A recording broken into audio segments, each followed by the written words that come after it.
Good evening, everyone. I'm Sheriff Rosie Cordero-Stutz. Earlier this afternoon, right around 2:45 p.m., one of the sheriff's office motor deputies was patrolling, and unfortunately, someone turned directly into his path, and an accident occurred.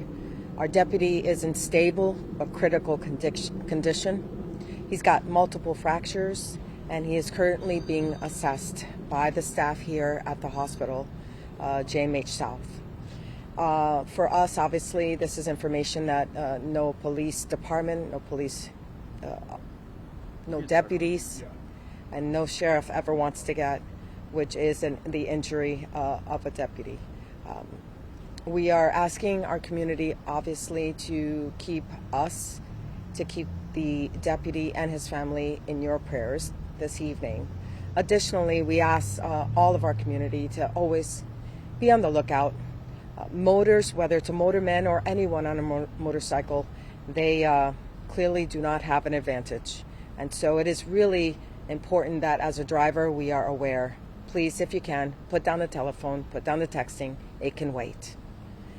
Thank you very much. What can you tell us about, this was an intersection? Was of course the deputy had the green lights in terms of who was turning where and what had happened exactly?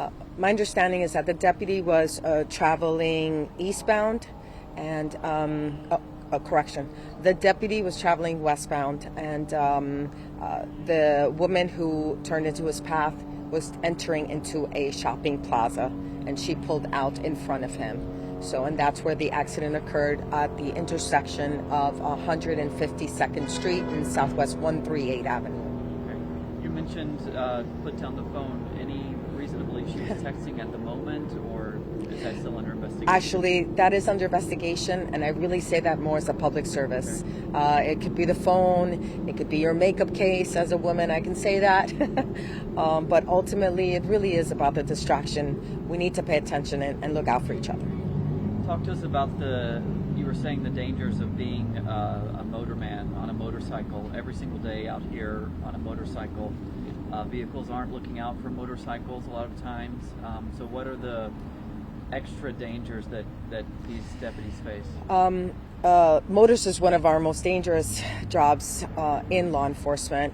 It wasn't but under 2 months ago that our brothers in West Palm Beach lost 3 deputies on motors due to a car accident. So it is obviously something that we are always constantly aware of. But ultimately, there are a lot of motorcycles on the road, and this is something that could affect all drivers. So, which is why it's so important that we ask people, if there's anything you can do to help right now, it's that. Take a moment and be more cautious. Can you share anything else about the injuries? You said fractures. Anything further about that? Well, as we know, here at the hospital, they are assessing him right now as we speak. His family, he has some on site, but not everyone has been notified, so we're obviously working through that as well. But it is multiple fractures, and the status is that he is in critical but stable condition. Okay. His age, how old is he? Our motorman is an 8-year veteran, and he is a 35-year-old male. Okay, and he has family, you were saying? Of course, he has family. He has family here on scene, and obviously a large presence of our other deputies here to support him and his family as well.